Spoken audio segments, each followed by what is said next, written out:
back with another Q&A video. I'm Renata from Nourish with Renata. I'm your nutrition coach, and I'm here to empower women to nourish their bodies, minds, and spirits. And I'm here with my amazing co-host, Coach Mack.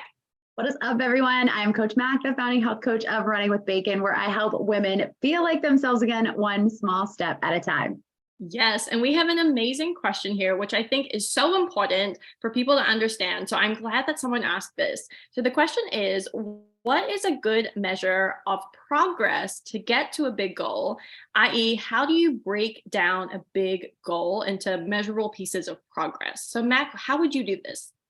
Yeah, so I think, first of all, let me preface this by saying it is totally up to you. You can break down your goals in whatever way that you want to.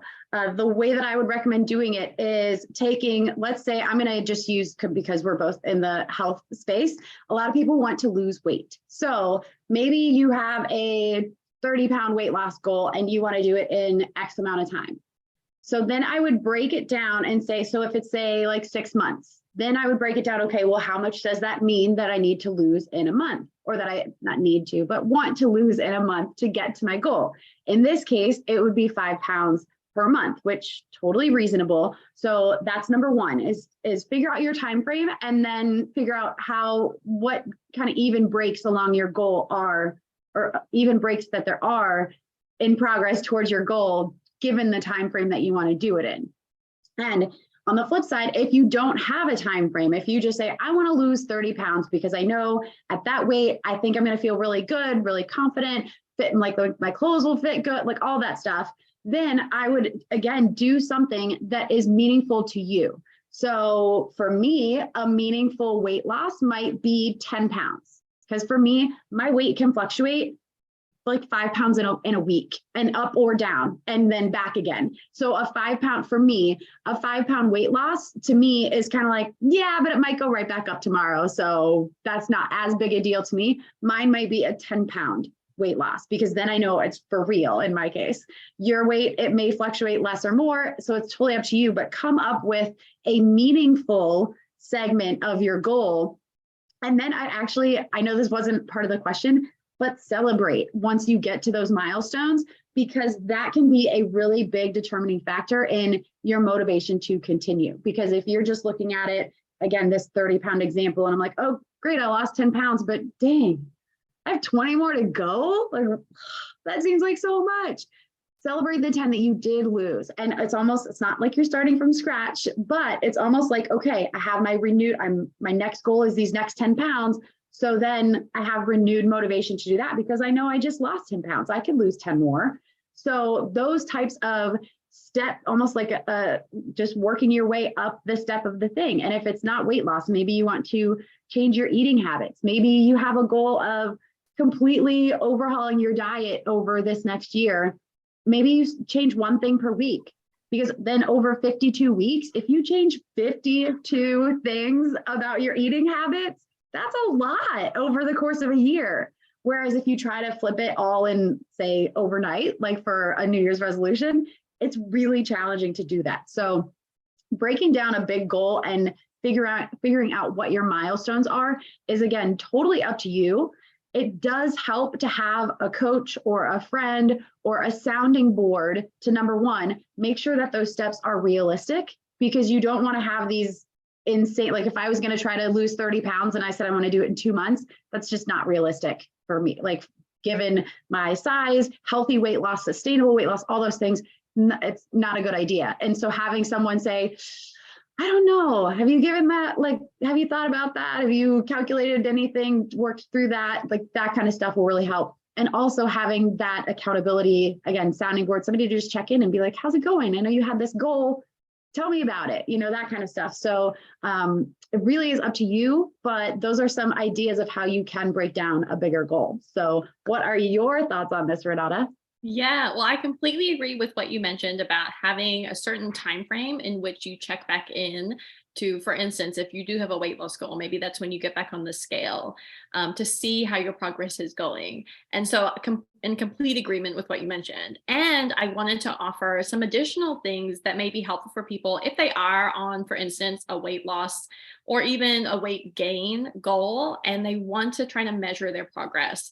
So there are additional things, not just the scale, that can be really helpful to help you to see your progress. So one is doing body measurements, and that's something that we both do with our clients, because it is really important to remember that, our bodies are going to shift and change, throughout the month, especially for women. But also, like, as you continue on, for instance, a weight loss goal, you'll find that oftentimes your body will start shrinking before perhaps the scale starts moving too. And sometimes that can be very debilitating for people when they look at the scale and they see that the number hasn't changed as much as they would have liked. However, if we're using body measurements as another measure of success, and we're seeing those numbers decrease, for instance, in alignment with a weight loss goal, then that is kind of a key performance indicator. It's allowing us to see that, something is changing in your body, and that means we're on the right track. So if you do have a weight loss goal or a weight gain goal and the scale is not moving as much as you thought it would, go back to body measurements, because that really is an important thing that can help you to continue to feel that sense of motivation, or at least, celebration, so that you continue to keep going in whatever your big goal might be.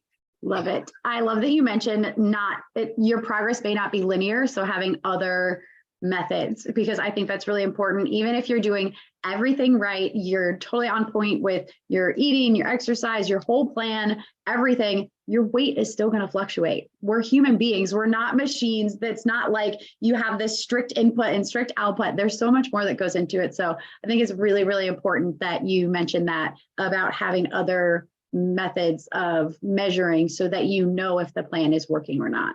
Definitely. And then just to add on to that, some other things that you might look for, like, how is your energy? Is your energy improving? Like, that's a huge telltale sign of, for instance, maybe your nutrient intake is increasing, and so then you have more energy. Maybe you have less brain fog.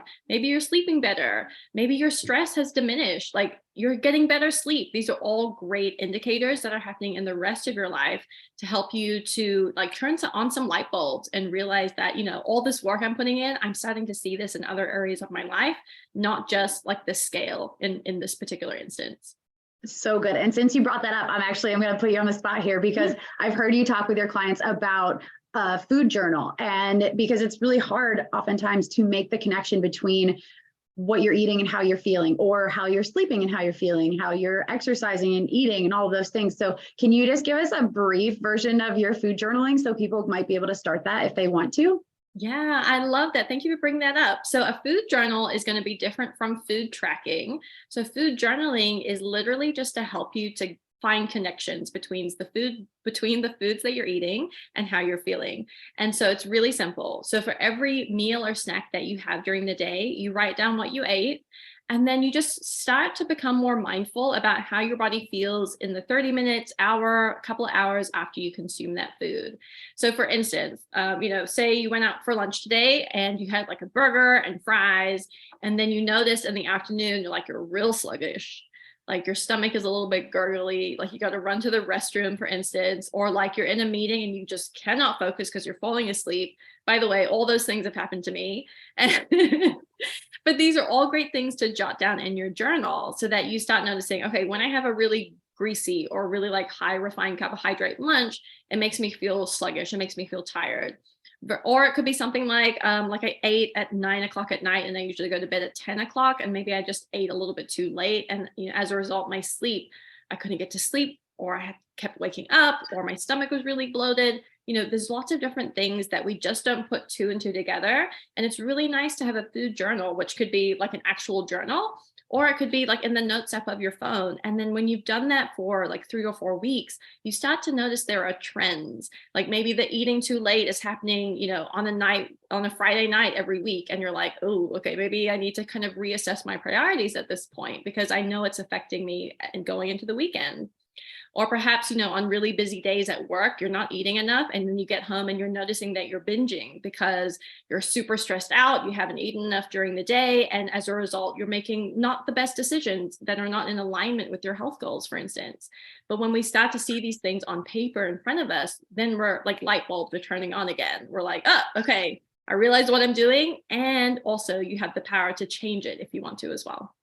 Love it. So, so good. Thank you for sharing that. So yeah, if you have your big goals and you're looking to break them down, make it something that you can actually measure, but also, like Renata was sharing, things that aren't necessarily measurable, but things that you can draw connections between. And then once you put the objective and the subjective together, you'll have a complete picture of your progress towards your goals. So thank you all for being here. We will see you in the next one.